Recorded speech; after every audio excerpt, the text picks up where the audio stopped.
Happy Tuesday! So today I want to talk to you. I love Tony Robbins, love him. And one of the things that he talks about is if you want to be successful, you need to raise your standards, which that's his premises of all success is like the average person you could, or if you're poor, if you're middle class, if you're high class, it doesn't matter where you are on the scale. If you want more out of life, you need to raise your standard.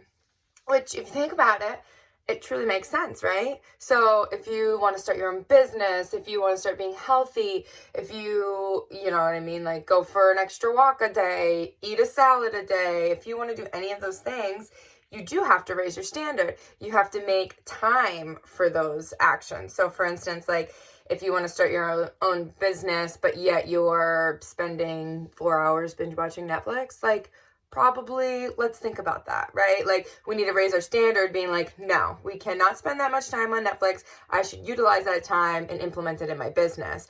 Or vice versa, if we're using, if we want to be fit and we're just sitting there watching TV, or we're just sitting there scrolling through social media, anything like that, then it's same concept, right? We need to raise our standard and be no, I have to limit my social media to 30 minutes a day, and then that extra 2 hours is going to be going towards my fitness or nutrition or anything like that.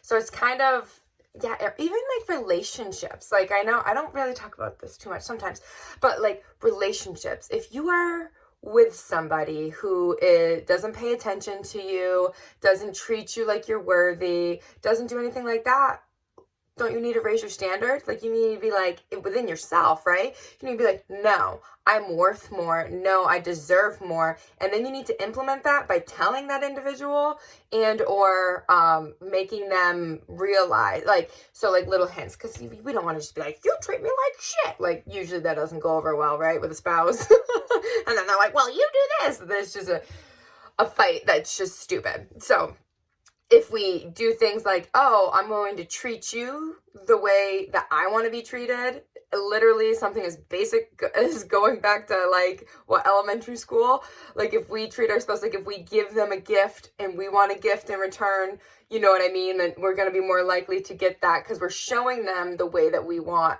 our standard is to be loved. And so I find that super powerful. So for instance, I know for me, to have, when I'm with somebody, if they tell me that I look really nice or little things, they go to the store and they just pick me up a pack of gum, just anything small. It doesn't need to be a freaking huge diamond earrings or something.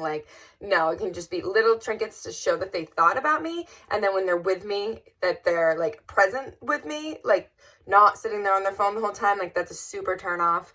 And stuff like that, because I feel if you're with me, you should respect me and everything like that. But then at the same time, I implement that to them. So that, and I'm not perfect, mind you, so don't get that. But I'm saying if you raise your standard within yourself and to know your worth and everything like that, and you treat the people around you the way that you want to be treated, legit can change your life. If there's really good books, if you have relationship troubles, I'm going off on relationships now, but it's love languages. There's one for kids. So if you're feel you're not loving your kid the way that they need to be loved, kids, singles, and then for relationships. I love the book. It's more on a religious side, but it's the concepts of everything. If religion, if you're anti anything with religion, but it's really good. Highly recommend it. I don't remember the author's name, but you can get them right on Audible. But anyway, so that's pretty cool. I do like that. But yeah. So you just need to raise your standard in anything in life if you want more out of it. So I highly recommend literally just taking a look at your daily schedule. What do you do in a day? Where's all this wasted time that you're spending scrolling? That for me is huge, is scrolling through social media. You get trapped in there. I'm okay, I'm only going to be on there for 30 minutes. I can't look at TikTok. Oh my God. If I look at TikTok, I'm literally done. Cause it just sucks you in. So you just need to find those little things and pay attention to what you're doing with your time. And, yeah. And even for money, raise your standard with money. Do you really need to be wasting I don't know, $5 on a coffee every day? Probably not. Raise your standard. Make your own freaking coffee. And then you usually always make it better and it tastes right. So it's just like, so yes. Okay. I'm done. Yeah. That's where I'm ending it.